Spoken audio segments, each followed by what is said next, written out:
뇌가 있고 눈이 있고 손이 있으면 제발 좀 공부 좀 해! Жалпы біз бүгінгі сабағымызды осындай қызық әзілмен бастадық. Оның мағынасы жасында ұлым бар деп ескермедім деп өкінбеу үшін оқу керек, іздену керек, білім алу керек, даму керек. Жарайды.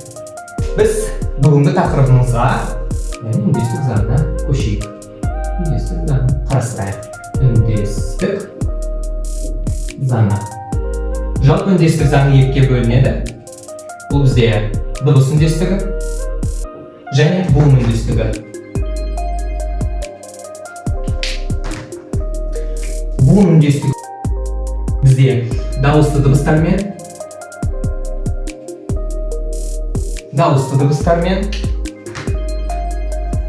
ал дыбыс үндестігі бізде дауыссыз дыбыстармен байланысты. Дауыссыз дыбыстармен байланысты. Ол дегеніміз буын үндестігінің анықтамасына көшейік. Буын үндестігі дегеніміз сөздегі барлық дауысты дыбыстардың не? Жуан. Кешіріңіздер.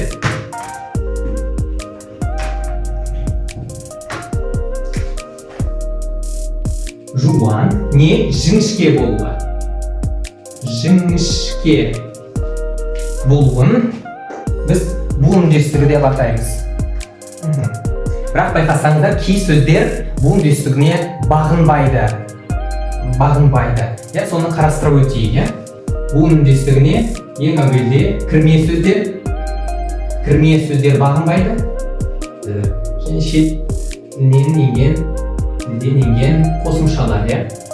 Қосымшалар. Кірме сөздер дегеніміз не? Жалпы кірме сөздер дегеніміз шет тілден, яғни басқа тілдерден енген сөздер. Мысалы, қандай сөздер? Араб тілінен мысалы мұғалім, кітап, қалам деген сөздер енген еді. Сондай сөздерді біз кірме сөздер дейміз. Мысалы, орыс тілінен бізге кәмпит, жәшік деген сөздер, тақсын басқа сөздер енген болатын. Соның барлығын біз кірме сөздер деп атаймыз. Оны енді кейінгі сабақтарда қарастыратын боламыз. Шет тілінен енген қосымшалар. Мысалы, осы жерге жаза берейін. Өнерпаз дейміз. Қор, немесе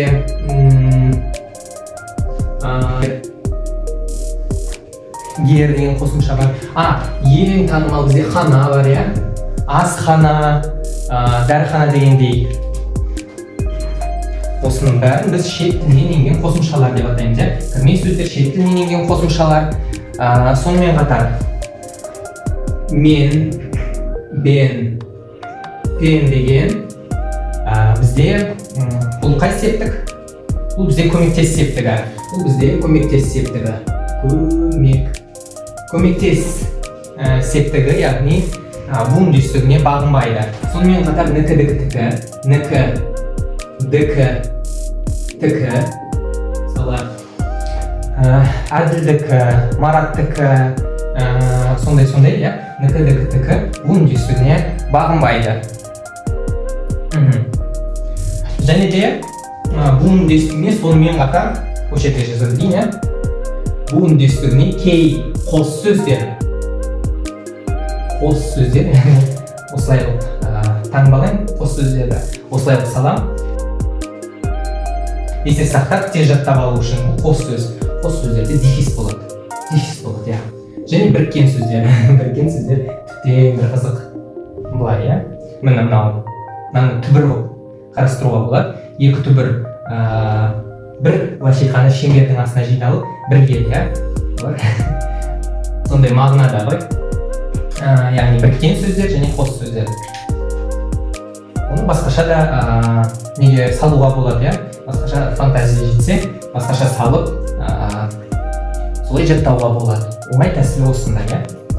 Буын үндестігі дегеніміз осы.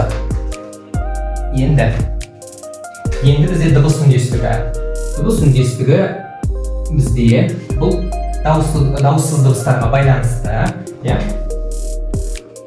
Оның үш түрі бар.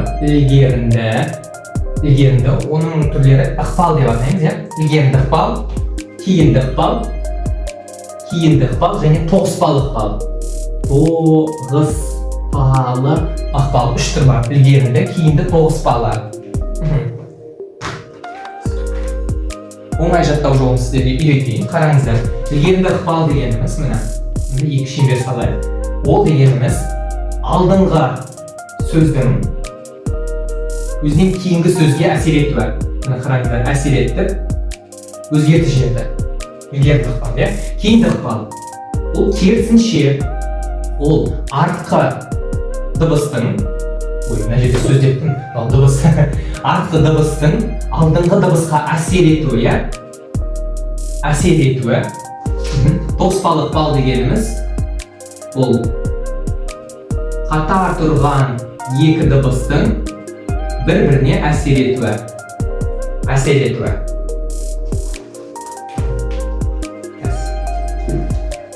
Мысалменен көрсетейін.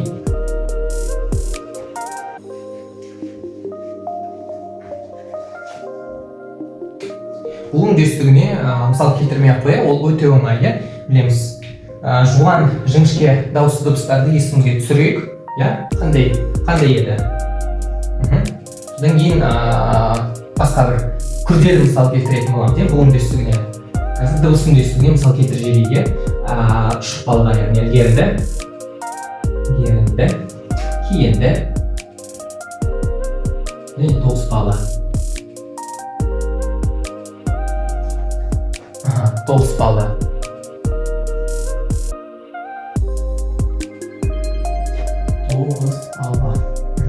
Ілгерінге мысал. Бағана біз айтты, бұл алдыңғы дыбыстың артқы дыбысқа әсер етуі.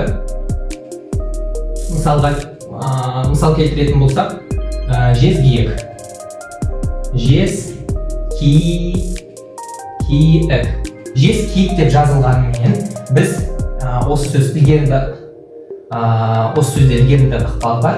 Және де мысалы мына з деген дыбыс к деген дыбысқа әсер етіп, біз мысалы айтқан кезде, бұны біз осы орфоэпия, орфография деген норма бар. Біз оны басқа сабақтарда өтетін боламыз. Келесі сабақтарда өтетін боламыз. Осы тұрғыда мысалы жез киік. Естеріңізде бар ма? Мен айтып едім ғой, әрбір ұяң дауыссыз дыбыстың, немесе мынау қатаң дауыссыз дыбыстың ұяң дауыссыз сыңары бар деп. Немесе ұяң дауыссыз дыбыстың қатаң дауыссыз сыңары бар. Осы кезде көрінеді. Мынау орфоэпия заңдылығы, яғни айтылуы. Жазылу былай болғанмен айтылу нормасы деп айтайыншы. Сонда, иә? Мына қараңыздар, жез киік, г-ға ауысты. Мынау ілгерінді ықпал. Енді кейінді ықпал.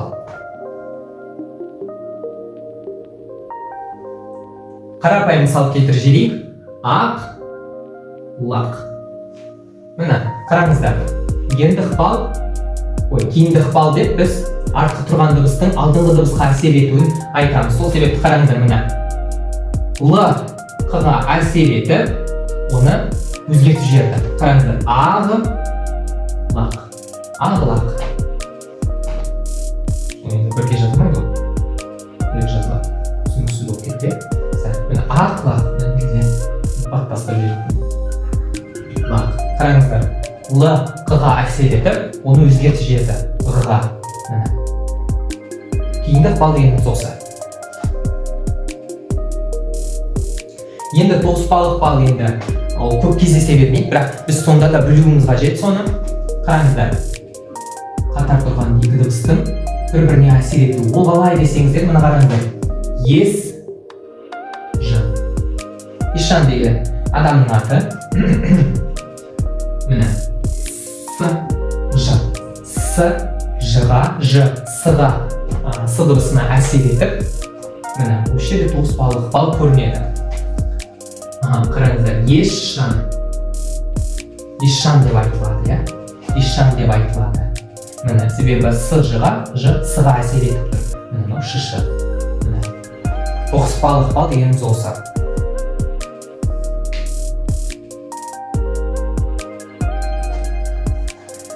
Енді біз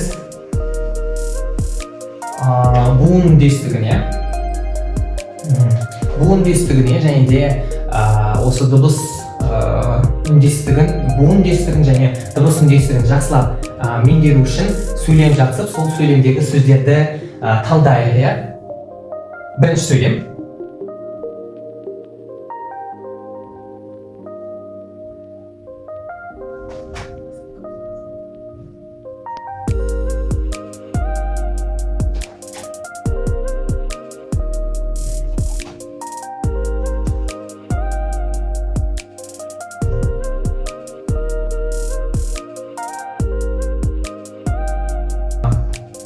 Осы сөйлемді талдайық. Қараңыздар, ақылгөй Ержан Асандікі болса да домбырамен ән айтты.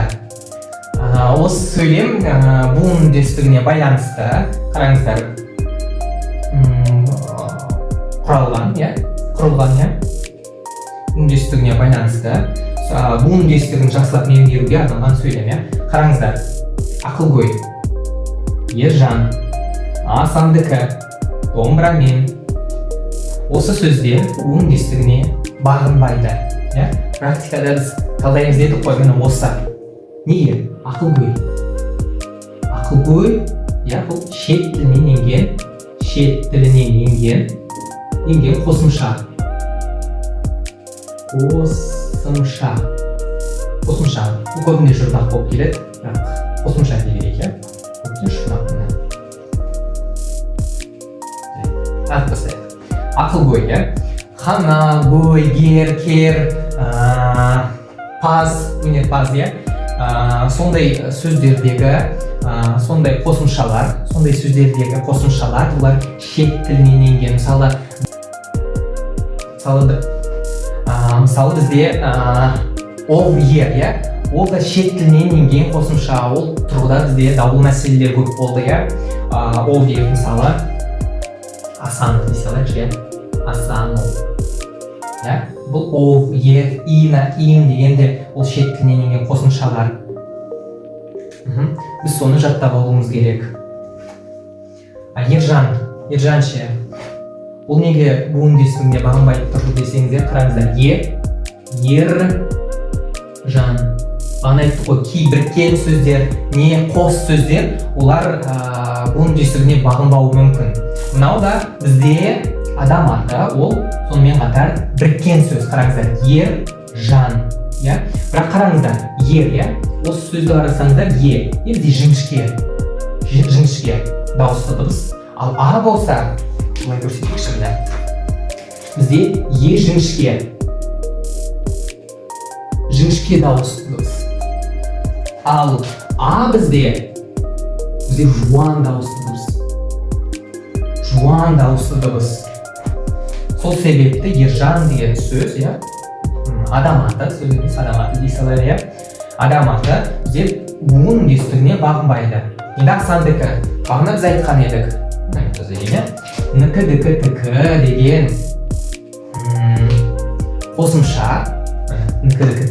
қосымша, буын үндестігіне бағынбайды, иә. Ол меншікті мағынада қолданылады, иә. Оныкі, ананыкі деп қолданамыз ғой. Біз оны ананыкі, мынаныкі деп қолданамыз. Дұрыс қой. Асандікі, иә. Нікі, ол буын үндестігіне бағынбайды. Бұны жаттап аламыз. Сонымен қатар домбырамен, иә. Егер мен деген бізде бұл септік, бұл бізде көмектес септігін көрсеңіздер, ол көп жағдайда ол буын үндестігіне бағынбайды. Көп жағдайда ол буын үндестігіне бағынбайды. Домбырамен. Міне буын үндестігіне байланысты біз тұтас бір сөйлемді қарастырған едік. Енді біз дыбыс үндестігіне көшейік. Дыбыс үндестігі тіптен қызық. Қараңыздар. Дыбыс үндестігі. Енді дыбыс үндестігіне байланысты сөйлем жазайық. Бос құнан ұзап көрінбей кетсе,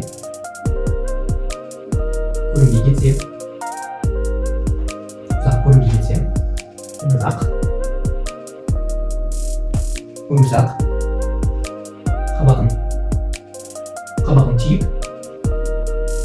қабағын түйіп іздеуге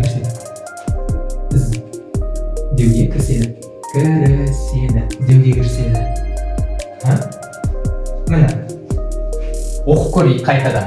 Негізі ықпалдарды табу өте оңай, оны оқып түсіну қажет. Бозғынан ұзақ, көрінбей кетсе, өмірзақ, қабағын түйіп, іздеуге кіріседі. Ойланып көрейік. Бозғынан ұзақ, көрінбей кетсе, өмірзақ, қабағын түйіп, іздеуге кіріседі.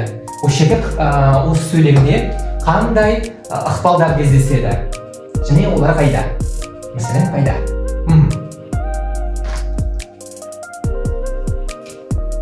Таптыңыздар ма? Міне қараңыздар.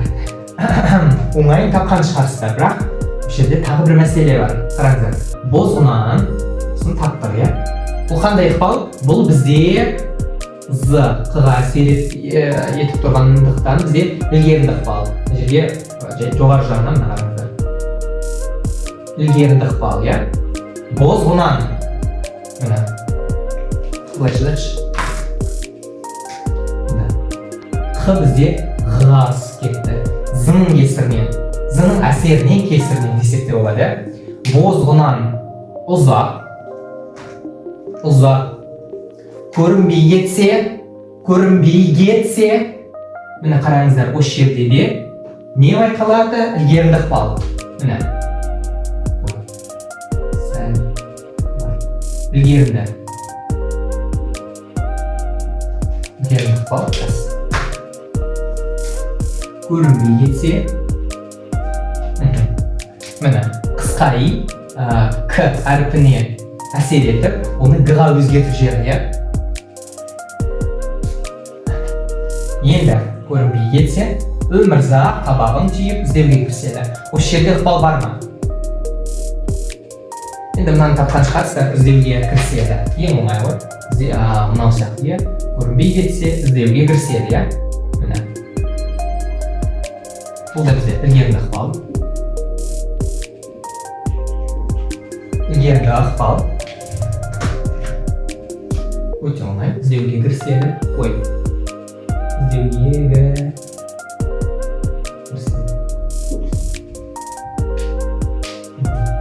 Бірақ осы тұста өмірзақ және де қабағын, осы екеуінде, осы екеуін қарастырып көрейікші.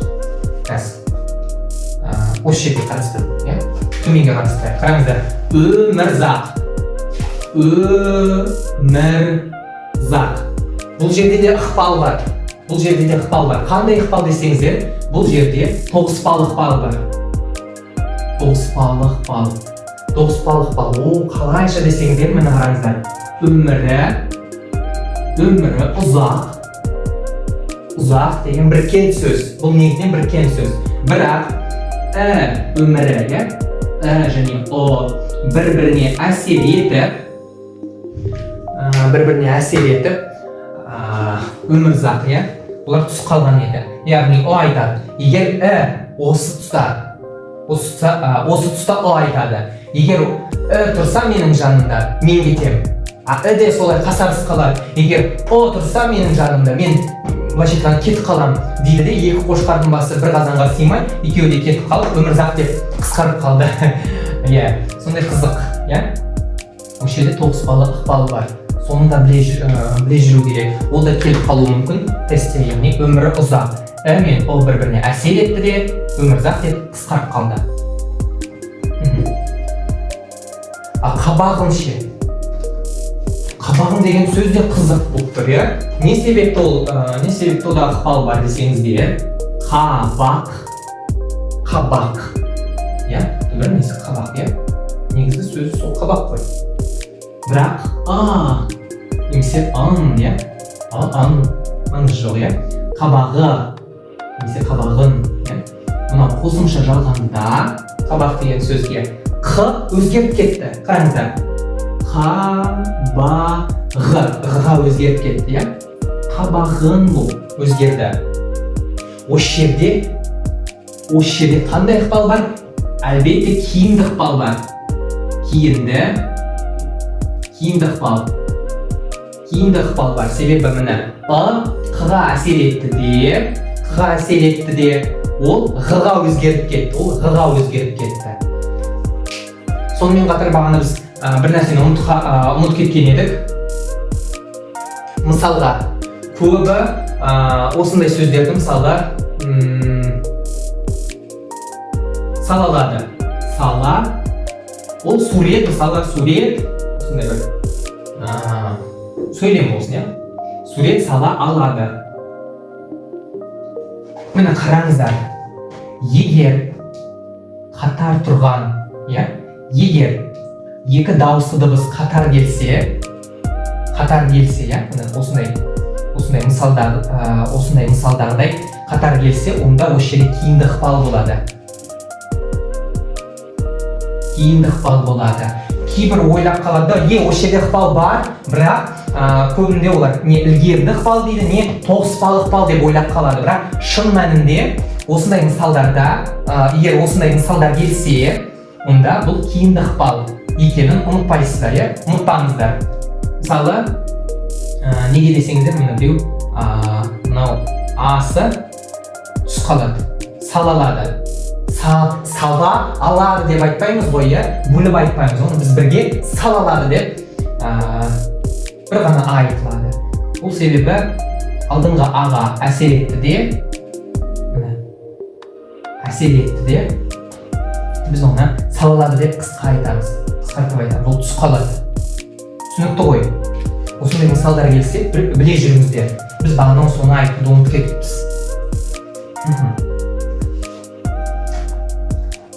Түсінікті ғой, иә? Барынша түсінікті деп ойлаймын. Осымен біздің сабағымыз тәмам. Сау, сәлематта болыңыздар.